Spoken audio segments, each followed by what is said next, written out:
Assalamualaikum warahmatullahi wabarakatuh. Alhamdulillahilladzi nahmaduhu wa nasta'inuhu wa nastaghfiruh wa na'udzu billahi min syururi anfusina wa min sayyiati a'malina. May yahdihillahu fala mudhillalah wa may yudlilhu fala hadiyalah. Asyhadu an la ilaha illallah wahdahu la syarikalah wa asyhadu anna Muhammadan abduhu wa rasuluh man la nabiyya ba'dah. Salatuhu wa salamu ala nabiyil karim wa ala alihi wa ashabihi ajma'in. Qala Allah ta'ala fi kitabihil karim, ya ayyuhan nabiyyu idza talaqtumun nisaa fatalliquhunna li'iddatihinna wa ahsul 'iddah wattaqullaha rabbakum la tukhrijuhunna min buyutihinna wa la yakhrujna illa ayyatina bi fahishatin mubayyinah wa tilka hududullah wa man yata'adda hududallahi faqad dzalama nafsah la tadri la'allallaha yuhditsu ba'da dzalika amra. Amma ba'du, bapak-bapak, ibu-ibu, alhamdulillah kita bersyukur kepada Allah saat ini kita masih diberi kesempatan untuk melaksanakan ketaatan kepada Allah. Di antaranya sholat maghrib berjamaah, dilanjutkan kajian tafsir Al-Quran. Malam ini kita mengkaji surat At-Tolaq. Surat At-Tolaq. Kemarin surat At-Taghabun sudah selesai, kita masuk ke surat At-Tolaq, yaitu surat yang ke-65. Bismillahirrahmanirrahim. Ya ayyuhan nabiyyu idza talaqtumun nisaa fatalliquhunna li'iddatihin. Surat ini punya nama dengan sebutan at-talaq. Nggih sing dipun maksud nggih niku talak ai al-firaq. Furqah, pisah antara suami dan istri. Menurut fikih Islam, ya, orang yang punya kapasitas menjadikan akad itu zauj, mengesahkan akad itu zauj, suami. Maka seandainya dibikin perumpamaan itu, menurut fikih itu, suami itu ibarat pembeli, istri itu ibarat barang yang diperjualbelikan, sementara wali itu seperti penjual, sedangkan mahar itu seperti saman atau harga. Maka pada akhirnya ketika transaksi jadi, barang itu sepenuhnya milik suami. Jadi mau dipakai terus ya monggo, dan suatu saat mau dilepas juga hak suami. Makanya Islam itu ya berharap bagaimana agar pernikahan itu langgeng. Tetapi tidak menutup kemungkinan kadang-kadang terjadi hal-hal yang kurang cocok, sehingga Islam membuka pintu terjadinya talak. Dan talak ini oleh syariat merupakan hak penuh suami. Nah, terus bagaimana ketika seorang suami itu pada akhirnya menjatuhkan talak kepada istrinya? Quran secara khusus melalui satu surat, suratnya namanya At-Tolaq. Nah, niki namanya sendiri itu At-Tolaq. Karena materi pokok yang diangkat oleh surat ini seputar aturan main talak. Jadi adab-adabnya. Ini penting. Karena jangan sampai seorang suami istri yang dipertemukan dengan suasana yang damai, suasana yang penuh dengan keindahan, berpisah dengan cara yang tidak damai, berpisah dengan permusuhan, ini tidak boleh. Makanya maju dengan teratur, mundur pun dengan teratur. Jadi semuanya ada adab. Allah berfirman, bahkan enggak sembarangan, yang dijadikan khitab dalam ayat ini justru Rasulullah. Jadi Nabi Sallallahu Alaihi Wasallam itu seorang suami yang paling menyayangi istri. Sampai Nabi mengatakan, ahsanun nasi ahsanuhum khuluqan, wa ahsanuhum khuluqan ahsanuhum khuluqan li ahlihi. Sebaik-baik kalian adalah orang yang paling berakhlak kepada sesama. Dan dari sekian orang yang paling bisa berakhlak, yang paling baik adalah yang paling berakhlak kepada istrinya. Nah, berakhlak kepada gurunya, kepada mertuanya, kepada tetangganya, kepada atasannya biasa Pak ya. Tapi kalau berakhlak kok kepada istrinya, ini luar biasa nih. Dan Nabi itu mengatakan, dan saya adalah seorang suami yang paling berakhlak kepada istri, paling bersikap lembut kepada istri. Ini Rasulullah Sallallahu Alaihi Wasallam. Lah kok malah dalam surat At-Tolak yang disebut oleh Allah malah Nabi. Coba, ya ayyuhan nabiyyu, wahai Nabi. Ini ada satu rahasia. Nabi itu punya nama. Namanya bisa Muhammad, bisa Ahmad. Tetapi di Al-Quran itu Nabi tidak pernah disebut langsung dengan namanya. Beda dengan Adam. Ya Adamuskun anta wa zawjukal jannah. Musa, ya Musa la takhaf. Isa, ya Isa ibn Maryam. Nuh, ya Nuh bitu bisalamim minna. Dawud, ya Dawudu. Banyak sekali. Tapi Nabi itu ya ayyuhan Nabi. Ini menunjukkan bukan penghormatan, penghargaan. Jadi memang ta'zimnya. Jadi Allah mengagungkan Rasulullah sallallahu alaihi wasallam. Allah itu kalau manggil Nabi di dalam Al-Qur'an ada dua redaksi. Satu ya ayyuhan nabiyyu, yang kedua ya ayyuhar rasul balligh ma unzila ilaik. Ayyuhar rasul sama ayyuhan nabi. Kemudian lagi ada rahasianya. Kenapa pakai ya ayyuha? Padahal mestinya ya ayyuha itu nida, panggilan untuk jamak. Kalau orangnya banyak ya ayyuha. Contoh, ya ayyuhalladzina amanu kutiba alaikumussyiyam. Alladzina amanu orang banyak pakai ayyuha. Ya ayyuhalladzina kafaru pakai ya ayyuha. Ini lil jam'i, untuk jamak. Kalau lil mufrad untuk satu itu cukup ya, tidak perlu ya ayyuha. Tapi untuk Nabi kok ya ayyuha, baik ya ayyuhan Nabi maupun ya ayyuhar Rasul. Ini berarti ada ta'kidu ta'zim, pengukuhan begitu Allah sangat memuliakan Nabi Sallallahu Alaihi Wasallam. Ini analisa ini disebut oleh Imam Fakhruddin Ar-Razi, Imam Qurtubi. Imam Qurtubi di dalam tafsir Al-Qurtubi itu dianalisa seperti itu. Apa kata Allah kepada Nabi?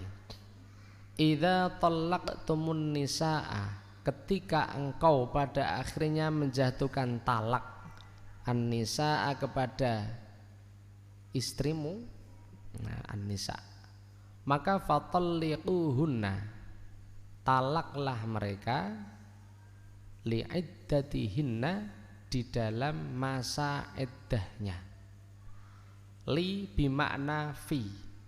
Niki nek mboten buka tafsir bingung oleh maknane niki. Li'iddatihinna ay fi iddatihinna, di dalam masa iddahnya. Artinya fi tuhrihinna, di saat mereka itu sedang suci. Karena iddahnya perempuan itu salah satu quru, 3 kali suci.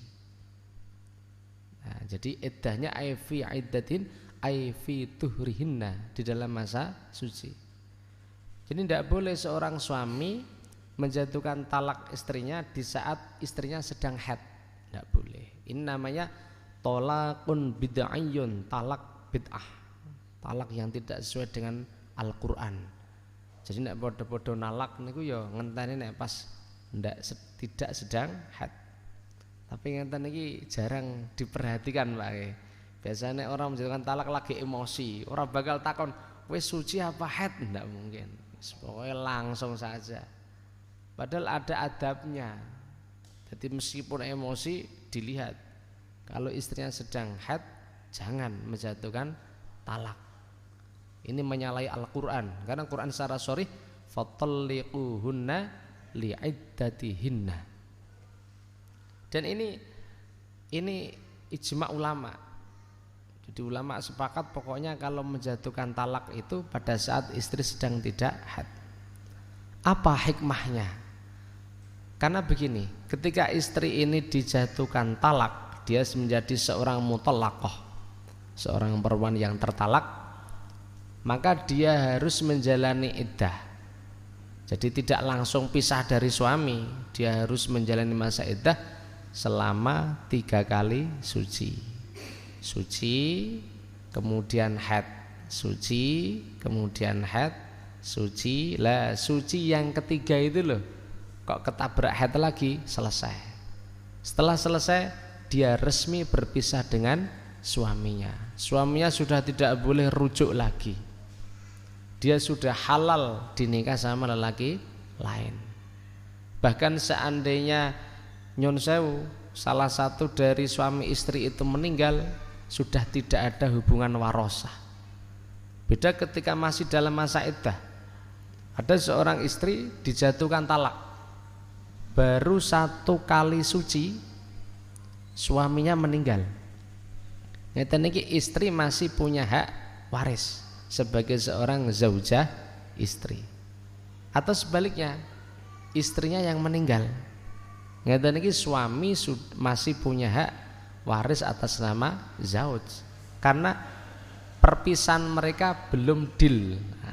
Karena masih dalam masa iddah. Itu seperti itu. Tapi biasanya kena pun kedarung talak ya, ora usah waris-warisan ngono nggih. Sepisan ndak. Jadi Islam tetap nganggep kalau masih dalam masa iddah belum deal, masih punya hubungan. Ini. Kemudian timbul pertanyaan begini. Kenapa yang disebut Allah dalam ayat ini kok Nabi? Apakah Nabi ini pernah menjatuhkan talak kepada istrinya? Oh, wonten Pak. Nabi itu pernah menjatuhkan talak kepada istrinya. Salah satu istri yang dijatuhi talak oleh Nabi itu Hafsah. Hafsah binti Umar. Bayangkan nih, Umar seorang sahabat yang cukup dekat dengan Nabi, punya anak perempuan janda namanya Hafsah. Dinikah oleh Nabi. Hafsah itu seorang istri yang solihah.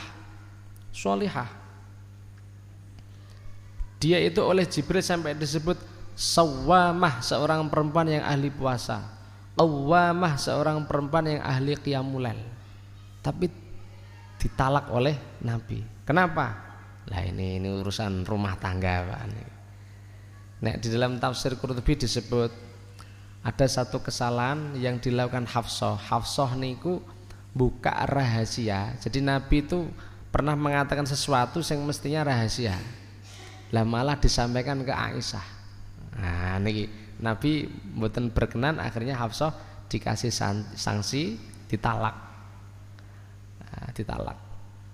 Ketika Nabi menjatuhkan talak kepada Hafsah, Jibril turun. Ya Muhammad, amsikha, tahan, jangan sampai engkau talak. Innaha sawamah, innaha qawwamah. Dia ini perempuan yang ahli ibadah. Ini putrinya Umar. Umar mendengar anaknya ditalak, nangis Umar. Masa saya mau jadi mantan mertuanya Nabi? Wah, Umar pusing. Tapi akhirnya dirujuk oleh Nabi sallallahu alaihi wasallam. Jadi dinamika rumah tangga nggih ngoten niku. Terus ketika kita mendengar berita ngeten iki jangan terus cepet-cepet suudzon, Pak. istrinya Nabi ya padha bae karo bojoku ya, jangan seperti itu. Istri Nabi ndak, mereka itu semuanya sholihah. Cuma kenapa kadang-kadang ada salah paham, karena mereka itu kepengen berbuat terbaik untuk Nabi. Kadang-kadang sensitif karena khawatir kehilangan cintanya Nabi. Jadi terlalu cinta, ngoten lho Pak. Jadi karena terlalu cinta. Kadang-kadang nek terlalu ngoten kadang-kadang kan napa niku melanggar batas sithik nek terlalu cinta. Ini karena pendekatan cinta. Ya ayyuhan nabiyyu. Apa ada selain Hafsah? Ada. Niki butuh kajian khusus. Wonten kitab judule Zaujatun Nabi sallallahu alaihi wasallam, tulisane Imam Al-Syekh Mutawalli Asy-Sya'rawi. Niki nek kepengen ngertos perempuan-perempuan mana yang pernah nikah sama Nabi, niki komplit yang mriki sampai beberapa jariyah itu disebut teng bune kitab niku. Dan ini bukan tempatnya bahas niku. Fatalliquhunna li'iddatihinna. Kemudian wa ahsul iddah. Kemudian hitunglah iddah. Jadi suami itu kalau nalak istri itu harus dieling-eling, dia nalak itu tanggal berapa, hari apa, jam berapa, dicatat. Kondisi istrinya itu suci apa tidak, dia harus tahu. Wa ahsul iddah. Wattaqullaha rabbakum. Wattaqu, dan takwalah kalian semuanya, takutlah kalian semua, rabbakum, kepada Tuhan kalian. Niki. Ayat ini disambung dengan redaksi wattaqullaha rabbakum. Ini menunjukkan bahwa suami itu kalau sampai menjatuhkan talak harus dipertimbangkan yang masak-masak. Karena talak itu meskipun hak suami, tapi ini boleh, halal, termasuk halal. Cuma paling dibenci sama Allah. Sampai wonten hadis abghadul halal ilallah at-tolak. Jadi barang halal yang paling dibenci Allah itu tolak. Ngeten iki aneh ya redaksine. Biasanya yang dibenci Allah kan berarti dilarang. Ini ada Allah membenci sesuatu tapi tidak sampai dilarang. Ngeten iki jangan sampai disepelekke. Karena sesuatu yang halal tapi sampai menjadikan Allah tidak suka, ini berarti akan mendatangkan afat-afat di lain kesempatan. Niki wattaqullaha rabbakum, harus benar-benar hati-hati. Kemudian la tukhrijuhunna mim buyutihinna. Janganlah kalian ini mengeluarkan istri-istri kalian mim buyutihinna, dari rumah-rumah mereka. Dan wala yakhrujna, jangan sampai mereka ini keluar illa ayyatina bi fahishatin mubayyinah, kecuali mereka ini berbuat buruk, fahisyah mubayyinah yang sangat jelas. Jadi ayat ini melarang kepada suami yang telah menjatuhkan talak kepada istri, dilarang untuk mengeluarkan istri dari rumah. Terus nek wonten suami megat bojone nggih talak, ngeten iki istri tetap punya hak untuk menempati rumah tinggalnya. Jangan langsung dikeluarkan, jangan, tidak boleh. Jadi sampai dengan masa iddah.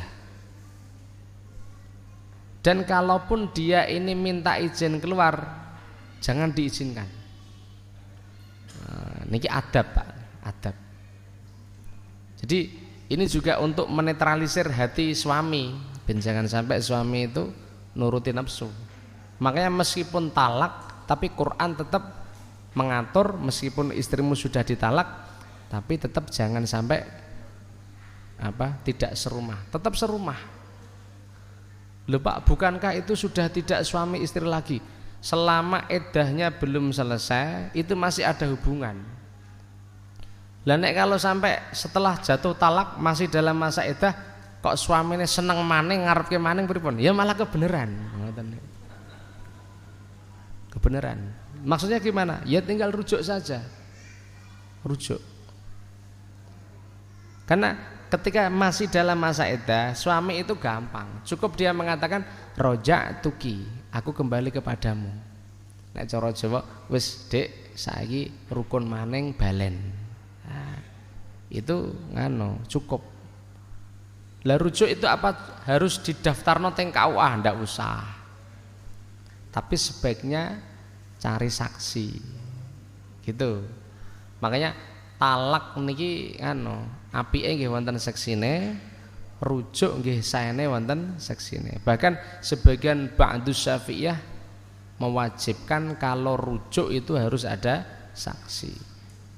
Nek mazhab Ahmad malah wajib, nek tidak disaksikan tidak sah. Karena rujuk itu meh mirip akad nikah lagi. Karena kalau sampai nanti diketahui istri itu sudah ditalak, keluarga besar memahami dia sudah ditalak, masyarakat sudah tahu dia sudah ditalak dicerai, tapi giliran rujuk suami tidak ngabari, tidak ada saksi, ini timbul masalah. Makanya rujuk itu ya harus mendatangkan saksi. Ya, ada saksilah yang dikabari aku sudah balen sama istriku.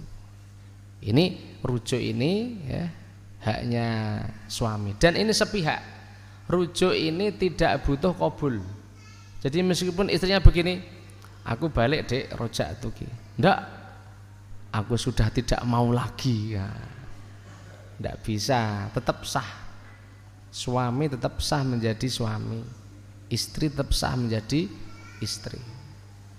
Gitu. Lah nek istrinya sudah dirujuk masih tidak mau, ya silakan. Kalau dia mau gugat cerai nang pengadilan. Tapi selama suami rujuk itu istri langsung kembali menjadi istri lagi. Nah, niki cuma kesempatan rujuk ini hanya 2 kali. Begitu istri ditalak masih dalam masa iddah rujuk jadi istrinya lagi. Kemudian ditalak lagi masih dalam masa iddah dirujuk lagi boleh.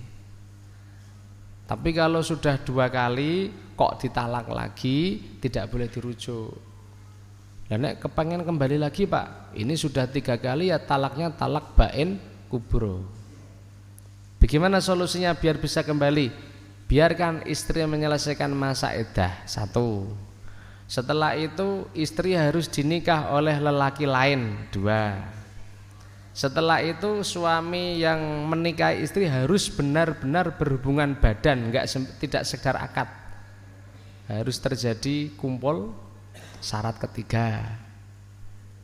Bahkan nek cara fikih Pak nggih, suaminya harus merasakan madunya istri, istri harus merasakan madunya suami. Jadi kudune metu kabeh. Sampai seperti itu. Tegone hadis Bukhari itu. Kemudian yang keempat, atas inisiatif sendiri suami yang kedua menjatuhkan talak ke istrinya. Tidak ada kesempatan di balik tangan, tidak boleh ada perjanjian di bawah tangan. Atas inisiatif suami kedua. Setelah itu habis masa iddah, syarat kelima. Baru nanti suami yang pertama nikah lagi harus bi'aqdin jadidin, harus dengan akad baru. Harus ada wali, harus ada 2 orang saksi, harus ada mahar, seterusnya. Nah ini talak bain kubro. Lho Pak, nek wonten suami bolak-balik nalak istri, tapi dia tidak tahu terhadap ketentuan ini bagaimana? Ya tidak peduli. Oh ini termasuk ketentuan fikih munakahah yang harus dipahami. Saya itu pernah Pak ketemu sama ibu-ibu pas sakit. Sakit apa Bu? Wah ini KDRT Pak. Lu sering ribut? Sering. Pernah nggak suami menjatuhkan talak? Bolak-balik Pak. Sudah berapa kali? 30-an juga ada. Waduh kok ono 30-an ini sembrono nih. Lebih dari 3 itu sudah bain kubro. Nah, kembali ke ayat ini. Jadi ketika istri ini ditalak tapi masih dalam masa iddah, itu istri masih berhak diberi maskanah tempat tinggal. Tidak boleh suami nyuruh pulang, tidak boleh. Baru talak 1 masih dalam masa iddah kok kamu pulang. Jangan, ini menyakiti hati istri. Apalagi kalau masih punya anak. Nah, kalaupun tidak dilarang kalaupun suami tidak mengeluarkan dan bahkan suami meminta istrinya masih di rumahnya, kok istrinya masih tetap ngotot pulang, ya sudah, itu urusan dia. Quran cuma melarang suami itu mengeluarkan istrinya dari tempat tinggalnya sebelum habis masa iddah. Niki adab. La tukhrijuhunna mim buyutihinna wala yakhrujna illa ayyati nabi fahishatim mubayyinah, kecuali alasan dijatuhkannya talak itu karena istrinya berbuat fahisyah mubayyinah. Fahisyah mubayyinah itu dalam kasus ini, dalam konteks ini itu nusus niku istri sudah tidak manut lagi sama suami. Nyun sewu, ada seorang suami ngersakno istrine tidak mau, bolak-balik gak gelem padahal tidak ada alasan, diperintah bolak-balik suloyo. Akhirnya suaminya ngasih nasihat tidak digubris dan seterusnya, sehingga suaminya itu menjatuhkan talak. Berarti talak yang berawal dari nusus, pembangkangan istri tidak memenuhi hak suami, itu dikecualikan dari ketentuan suami tidak boleh mengeluarkan istrinya dari rumah. Jadi kalau memang alasannya itu ya boleh tidak serumah lagi. Illa ayyatina bifahishatim mubayyinah. Ada sebagian ulama yang memaknai, menafsiri fahishatim mubayyinah dengan bizina, zina. Kecuali ketika alasan talak itu karena istrinya berbuat zina dengan lelaki lain. Bukan. Kalau mau setegone tafsir Qurtubi, fahishatim mubayyinah jangan dimaknani zina, tapi cukup nusus. Nah ini. Watilka hududullah, itu semua adalah batasan-batasan dari Allah. Wa may yata'adda hududallah faqad dzalama nafsah.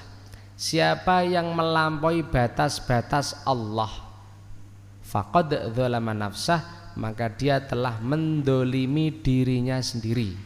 Berarti dia berbuat dosa.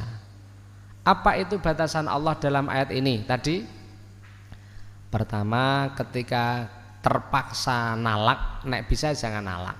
Tapi nek terpaksa nalak, ditalak pada saat masa suci. Yang kedua, suami harus mengetahui masa iddahnya. Dari mulai jatuh talak, itu iddahnya iddah pakai apa? Apakah pakai suci 3 kali suci, atau pakai sampai lahir misalkan dia hamil, atau pakai 3 bulan. Jadi mulai jatuh talak sampai habisnya iddah, suami harus menghitung, dia harus tahu.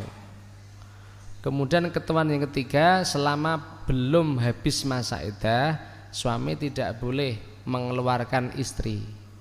Nek cara Jawane nundung, ngongkon lunga, jangan.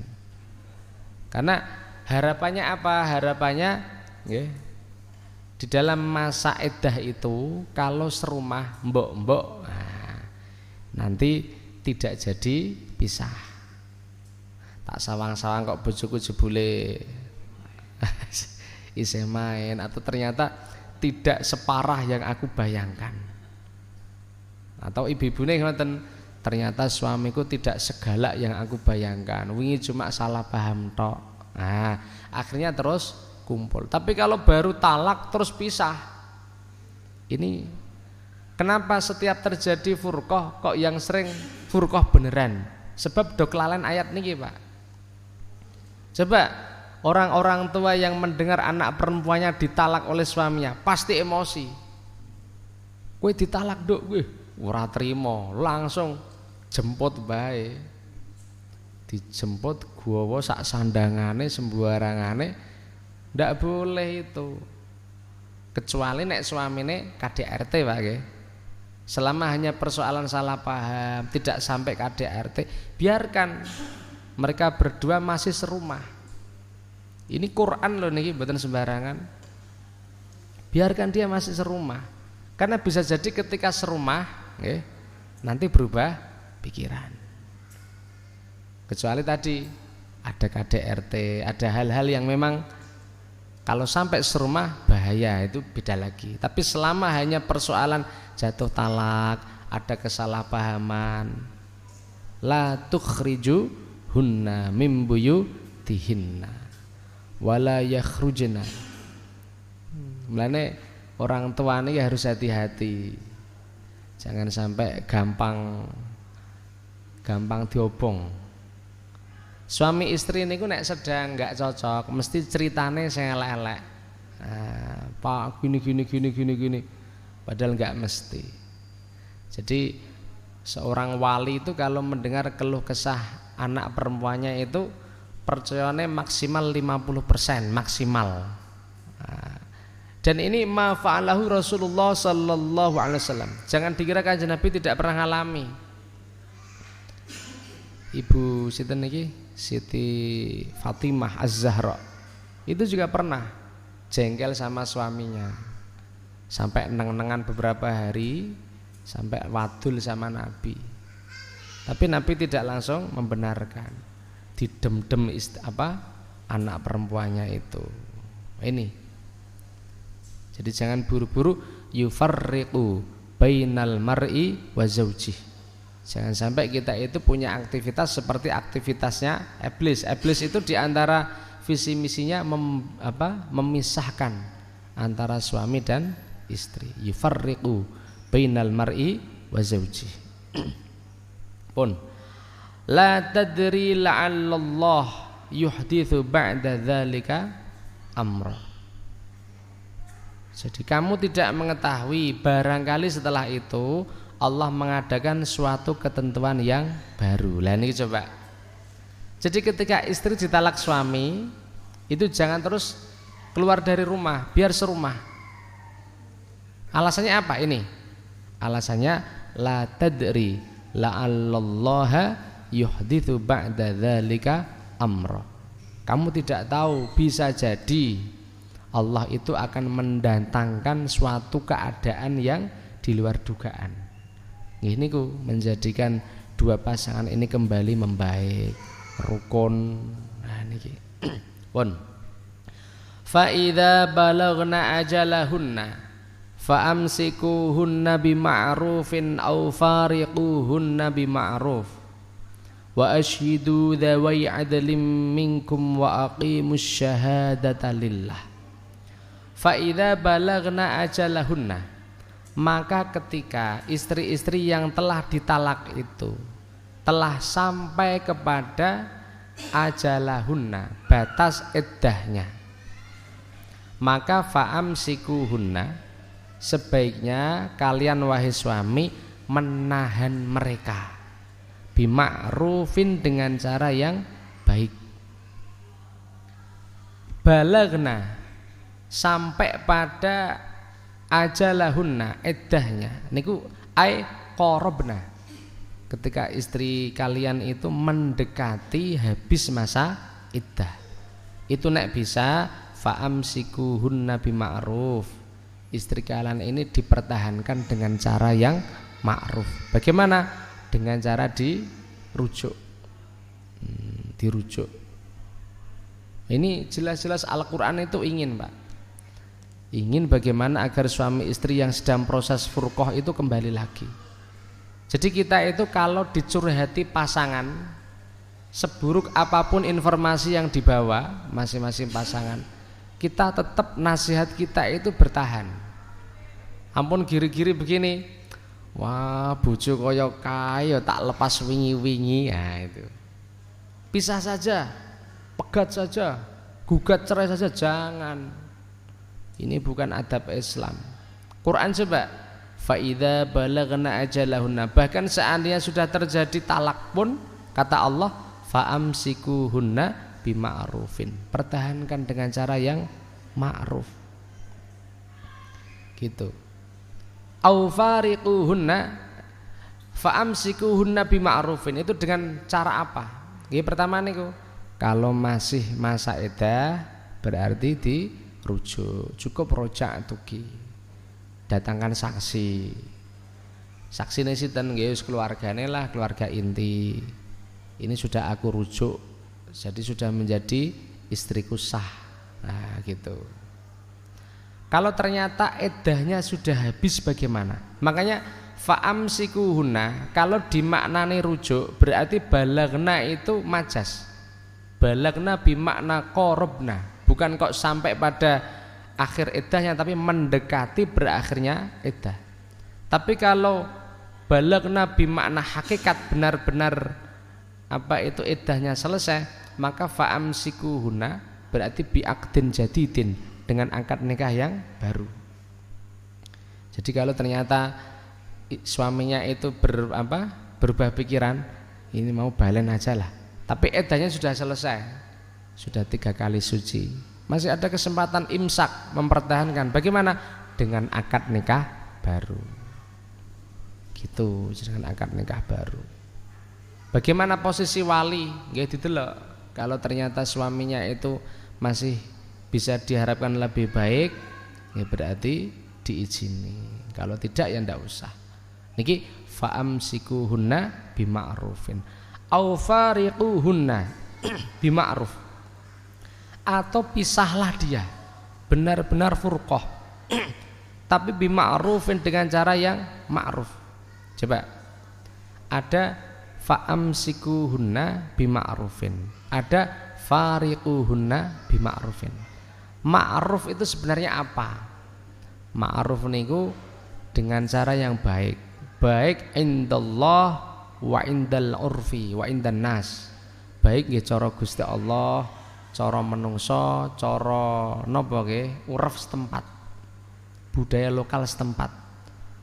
Mulane kalau kita lihat nggih Bapak Ibu, persoalan adab muasyarah dengan suami istri itu bahasane Quran wa ashiruhunna bil ma'ruf. Pergauli istrimu dengan cara yang ma'ruf, dengan cara sing apik cara Gusti Allah, ya apik cara penilaian secara sosial gitu. Jadi ibaratnya apa ya, masing-masing keluarga besar kan punya tradisi keluarga yang beda, tidak sama Pak nggih. Nah, itu kita itu oleh Allah disuruh wa ashiruhunna bil ma'ruf. Ibaratnya kita niki wong desa untuk wong kutha, kan tradisi keluarganya beda, nggih kudune menyesuaikan. Jadi pergauli istrimu tidak jauh dari budaya dia. Wa ashiruhunna bil ma'ruf, selama seluruh budaya itu tidak menyalahi syariat. Kalau menyalahi ya ndak usah. Ini ma'ruf. Begitupun ini cara mempertahankan, cara furqah dengan cara yang ma'ruf. Nek cara sakniki pemerintah kita harus ada hitam di atas putih. Nggih, hitam di atas putih. Kalau ternyata seorang suami menghendaki memisahkan istri, ya harus bertanggung jawab. Jatuhkan talak, urus dengan pengadilan. Gitu, jangan sampai istrinya digantung. Ini suami tidak bertanggung jawab namanya, tidak gentle. Jadi kalau dia memang ingin furqah bima'rufin, dengan cara yang ma'ruf. Dengan cara ma'ruf itu ya segera prosedur diikuti. Prosedur syariat, jatuhkan talak. Nek perlu saksi. Prosedur pemerintah, ajukan nenggone KUA biar segera keluar akte cerai. Biar seandainya istrinya sudah ada calon yang lain, biar segera membangun rumah tangga yang lebih baik. Gitu, jangan kok digantung, diundang nggak datang dan seterusnya. Ini tidak bima'ruf. Atau seandainya dia ini bertahan, ya juga dengan cara yang ma'ruf. Datang kepada orang tuanya, urus akte seandainya cerai dengan akad nikah yang baru. Jadi semuanya itu diselesaikan dengan cara yang baik, sehingga secara agama selesai, menurut keluarga selesai, di mata pemerintah selesai. Itu bima'ruf. Ini kemudian wa asyhidu dzawai adlim minkum. Wa asyhidu, saksikanlah, dzawai adlin, kepada dua orang yang adil, minkum, dari kalian. Kemudian wa aqimus syahadata lillah, tegakkanlah saksi itu lillah, karena Allah. Wa asyhidu dzawai adlin minkum. Ngeten iki ulama berbeda pandangan. Ada yang mengatakan perintah untuk mencari saksi itu dalam hal rujuknya. Tapi sebagian ulama ada yang mengatakan dua-duanya. Yo nek nalak yo luru saksi, rujuk nggih cari saksi. Tapi jumhur mengatakan kalau talak tidak harus saksi, tapi disunahkan saksi. Tapi nek rujuk, nggih ada yang mengatakan sunah, ada yang mengatakan wajib. Tetapi yang paling bagus ketika Allah memerintahkan wa asyhidu dzawai adlin minkum, maka dua peristiwa itu dicarikan saksi. Baik talak dicarikan saksi, rujuk pun dicarikan saksi. Wa asyhidu dzawai adlin minkum. Ini persoalan adab. Meskipun persoalan sah apa tidak sahnya, ya bagaimanapun ini masih seputar ukut akad. Akad ya sama seperti hanya disunahkan dicarikan saksi. Dzalikum yu'adzu bihi man kana yu'minu billahi wal yaumil akhir. Dzalikum yu'adzu bihi man kana yu'minu billahi wal yaumil akhir. Demikianlah pengajaran itu diberikan bagi orang yang beriman kepada Allah dan di hari akhir. Nah, ini nasihat dari Allah untuk mereka yang beriman kepada Allah, beriman kepada hari akhir. Wa may yattaqillaha yaj'al lahu makhraja. Siapa yang takwa kepada Allah, yaj'al lahu makhraja. Ayat niki populer Pak nggih. Wa may yattaqillaha yaj'al lahu makhraja. Tapi ayat ini diturunkan Allah menyikapi peristiwa gemuruhnya rumah tangga. Ini menunjukkan Pak nggih, dari sekian masalah kehidupan, masalah yang paling bikin pusing niku masalah rumah tangga. Makanya wa may yattaqillah yaj'al lahu makhraja. Itu urusan rumah tangga. Kalau ada rumah tangga kok ekonominya bermasalah, asal suami istri tidak ada masalah, tetap enak. Ada masalah anaknya bikin pusing, tapi suami istri masih stabil, mantan enak. Ada masalah yang lain, sengketa ini sengketa itu, tapi suami istri masih stabil, beres. Tapi kalau masalah itu terjadi antara suami istri, selesai. Nanti dampaknya itu ekonominya melu kacau, anaknya melu kacau, sosialnya melu kacau semuanya. Bulan ini nyambut damel rumah sakit sering dicurhati tiang Pak. Niku nek tak perhatikan betul. Dari sekian problem itu problem yang paling berat itu. Makanya sampai nek cara psikolog begini. Problem selain rumah tangga itu ibarat bola karet. Nah, kalau jatuh itu masih bisa mental, bisa kita ambil. Ekonomi masa. Tapi kalau sudah antara suami istri, bola kaca. Kalau sampai tiba itu ada dua kemungkinan. Satu pecah ter, yang kedua itu bentet. Bentetnya ini bukan sakit didandani Pak. Makanya betul Allah itu menyebut ayat ini dalam persoalan rumah tangga. Wa may yattaqillah yaj'al lahu makhraja. Siapa yang pada akhirnya bersikap takwa kepada Allah, meskipun rumah tangganya sedang diuji Allah, tapi takwa. Takwa itu apa? Seluruh aturan main dalam syariat tetap ditegakkan. Kalaupun dia ini menjatuhkan talak, adab-adabnya diikuti. Kalaupun dia memilih bertahan, adab-adabnya diikuti. Ini wa may yattaqillah. Nanti yaj'al lahu makhraja. Allah akan memberikan jalan keluar. Tidak hanya itu, wa yarzuqhu min haitsu la yahtasib. Allah pun akan memberikan rezeki kepada dia min haitsu la yahtasibu, dengan cara yang di luar perhitungan. Yahtasibu niku saged fa'ilnya Allah. Jadi Allah itu kalau sudah ngasih solusi, ngasih rezeki tidak dihitung-hitung. Pokoknya piar-piur la yahtasibu. Atau min haitsu la yahtasibu, fa'ilnya itu hamba Allah, di luar perhitungan dia. Nah, tapi syaratnya itu takwa dulu, baru ada solusi. Jadi tidak ada solusi di luar takwa. Kemudian wa may yatawakkal 'alallah fahuwa hasbuh. Siapa yang menyerahkan urusannya kepada Allah, maka Allah yang akan menanggung urusan dia. Jadi ini kunci. Kita itu kalau menghadapi masalah kok kepengennya diatasi dewe, mumet Pak. Solusinya setelah takwa, adab-adab diikuti, hati itu tawakal, menyerahkan urusan kepada Allah. Dah ya Allah, aku serahkan urusanku kepada Engkau. Justru nanti Allah yang menghandle persoalan dia. Innallaha balighu amri, Allah lah yang akan menuntaskan urusannya. Qad ja'alallahu likulli syai'in qadra, dan Allah menjadikan setiap sesuatu qadra, ada kadarnya. Nek ana susah nggih wonten batese, ora ana wong susah terus-terusan. Tidak ada orang diuji terus-terusan, karena semuanya ada kadarnya masing-masing. Masalah juga ada akhirnya masing-masing. Nek cara bahasane nyanyian, badhe pasti berlalu. Niku likulli syai'in qadra.